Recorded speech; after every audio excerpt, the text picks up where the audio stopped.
Un segundo elemento que vamos a ver es en razón a que los objetivos y la tarea del Estado estaban dirigidos a afirmar la libertad, igualdad y el desarrollo individual. Acuérdense que una de las mejores formas, o la mejor forma que se ha encontrado hasta ahora para la adecuada administración de la propia sociedad es justamente el Estado, en base a esos principios, igualdad, desarrollo y sobre todo a través de la libertad. Una tercera idea vamos a encontrarla en la organización del Estado y la regulación de su actividad, la cual se establece de acuerdo a principios racionales y obviamente también regulado y pauteado en lo que es las normas jurídicas. Nosotros no podemos dejar de pensar que si analizamos, por ejemplo, el texto constitucional, vamos a encontrar allí que la Constitución tiene dos elementos, ¿no? Una parte dogmática y una parte orgánica. Y obviamente en la parte orgánica es donde vamos a encontrar cómo se establece o cómo funciona el Estado. Cuando hablamos, por ejemplo, de la famosa separación de poderes o los órganos autónomos dentro del texto constitucional. Entonces, necesariamente el Estado se va a servir del derecho, ya sea dentro de las normas jurídicas o si vamos a la Constitución propia, para establecer un orden y su propio desarrollo.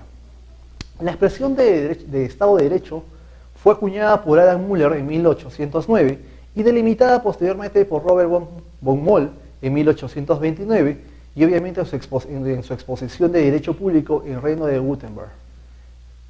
Otra parte importante que vamos a ver en torno también a esa noción de Estado de Derecho son algunas posiciones que han ido resaltando la importancia y la evolución de este Estado de Derecho. En primer orden encontraremos lo señalado por Alberto Boreodría, un profesor nacional, quien señala que el objeto del Estado de Derecho radica en garantizar la libertad y seguridad del ser humano.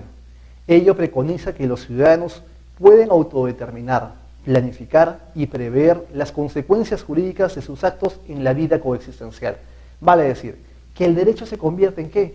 En la seguridad jurídica de la convivencia humana o de la convivencia de la sociedad.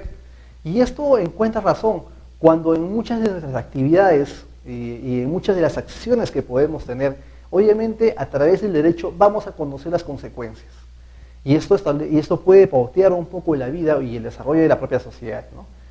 Otra afirmación es la de Andrés Serra Rojas, que entiende que el derecho regula minuciosa e imperativamente la vida y la actividad del Estado, la sistematización y el funcionamiento de sus órganos y de sus relaciones con los derechos de los individuos. Vale decir, que el derecho se va a encargar de establecer cuáles son los fines o las pautas que debe cumplir el Estado. A diferencia de la posición de Alberto Borea, Andrés Serra Rojas señala justamente que la función del derecho no va a ser tanto establecer una seguridad jurídica, sino establecer cuáles son las actividades y cuál es el fin de la existencia del Estado, ¿no? Una posición no tanto desde un punto de vista social, sino desde un punto de vista estrictamente ya estatal. Y una tercera posición la vamos a encontrar con Víctor Martínez Bulgori, quien señala que el Estado de Derecho no es sino la vigencia real y efectiva del derecho en la sociedad, en donde las conductas tanto públicas como privadas se someten a la norma jurídica. Vale decir, que el derecho se convierte en un elemento de relación y de convivencia tanto para el Estado como para el pueblo, como ese conjunto de normas o reglas de juego para la propia coexistencia de esos dos elementos propios, ¿no? Ya sea tanto en el ámbito público como también en el ámbito privado. Otro punto que también desarrollaremos en los pocos minutos que nos va quedando, es en torno al proceso de evolución histórico, en torno al pro de la aceptación de la noción de Estado de Derecho. Es un poco complicado cuando vemos y analizábamos anteriormente en la clase pasada, el hecho de que la concepción inicial del poder y sobre todo de la existencia del Estado iba en razón a esta noción de que Dios entregaba el poder al hombre, ¿no? Y esto lo podemos ver y se puede demostrar en muchos casos cuando vemos que en la Edad Media, en la etapa de la monarquía, muchos de los reyes eran coronados por el Papa. Y este acto de que el Papa coronara a los reyes no era un acto meramente simbólico, era justamente la entronización que daba la religión al poder o al poder político, ¿no? Obviamente dentro de una sociedad de la Iglesia y el Estado, en pro de legitimizar este poder y en pro también de siendo sinceros, de establecer una suerte de beneficios para ambas partes de esta relación. Una primera etapa veremos en torno a la concepción imperial romana, y esta aparece con Cayo Valerio Aurelio Diocleciano en el año 285 al 305 a.C., quien señalaba que la figura del emperador romano era considerada como fuente manifiesta de la ley. justamente imperó la máxima Princeps solutus legisbus, la voluntad del emperador tiene fuerza de ley, mas no se encuentra sujecionada por ella. El gobernante queda sin ligadura ante el derecho. Esa percepción señalaba de que, si bien es cierto, el emperador podía emanar normas, podía establecer normas de convivencia, él no se encontraba sujeto a esa normatividad. Obviamente un desajuste en torno a esta capacidad normativa y esa autoobligación de cumplimiento, ¿no? Y una segunda etapa la veremos dentro de la concepción cristiana, ¿no? En torno a San Agustín de Hipona, que señalaba en su texto Ciudad de Dios que la designación del gobernante no es suficiente para legitimizar su poder. Ello deviene de la ley natural y lejos de ella se cometen latrocinios, ¿no? Obviamente una percepción totalmente dogmática, religiosa, en la cual, si bien es cierto, se desconoce el poder constituyente de la sociedad, se establece siempre que este poder, por más que venga de la sociedad o por más que venga del pueblo, siempre tiene una intervención divina en el hecho de materializar este poder. De igual forma, encontramos lo señalado por Tomás de Aquino, quien señala que en su libro El régimen del príncipe, quien señala que la ley tiene un vis directiva que orienta y alcanza al gobernante, por lo cual se encuentra sometido a su propio cumplimiento. Acá cambia radicalmente la percepción del poder y de la obligación del mandato de cumplimiento frente a las normas establecidas que se dio inicialmente en la concepción imperial romana. Acá ya Santo Tomás de Aquino señala de que por más que el otorgante de la norma jurídica tenga la potestad para darla, también este también se encontrará sujeta al cumplimiento de la misma.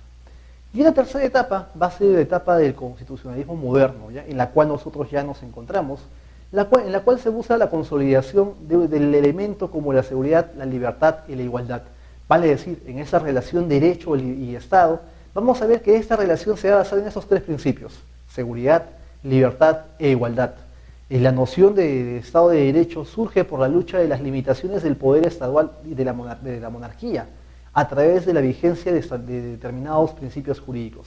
Acuérdense que pasar de la monarquía a la existencia de un Estado democrático va a conllevar que necesariamente se rompa con esta creación de gobierno llamado monarquía, dado de que la centralización del poder en una sola persona y el desconocimiento del uso del poder o la desnaturalización del poder a través de las monarquías conllevó que la población en muchos de los casos sintiera esa distancia entre el gobernante y el pueblo, que conllevó obviamente, mejor dicho, a una guerra o un enfrentamiento entre el pueblo y la monarquía.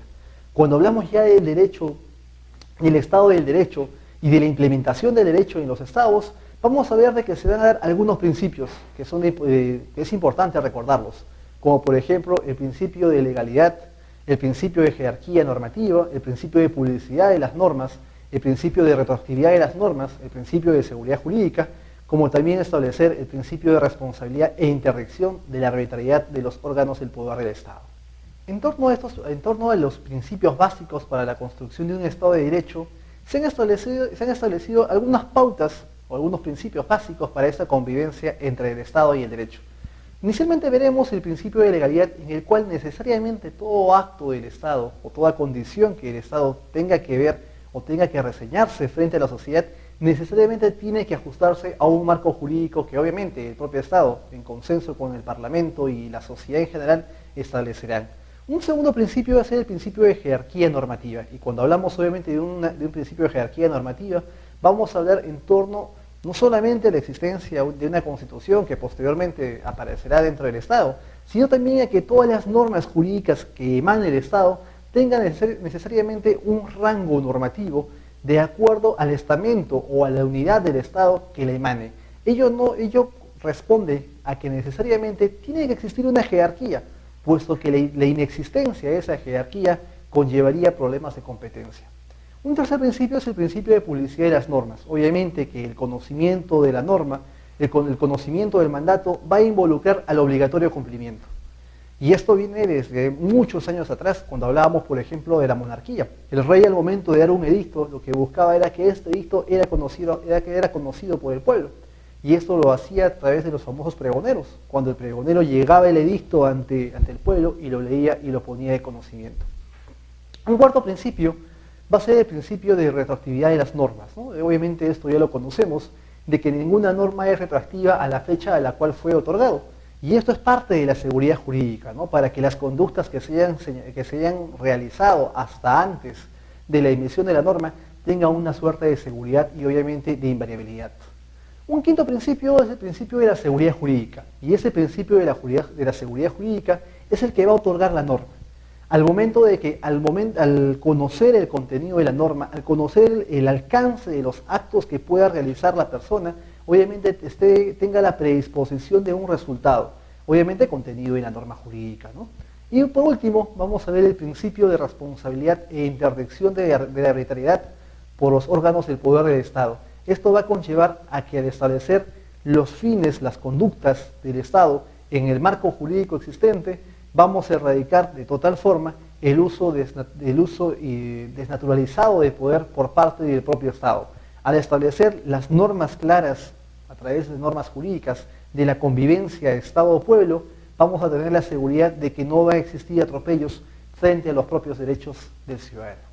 Ok, señores, les agradezco por su atención. Espero que estos tips en torno a lo que es el Estado de Derecho nos pueda servir de base para la clase que estaremos desarrollando, ya sea en el foro virtual. Les agradezco por su atención y espero haber satisfecho un poco de las dudas existentes en torno a ese tema. Muchas gracias.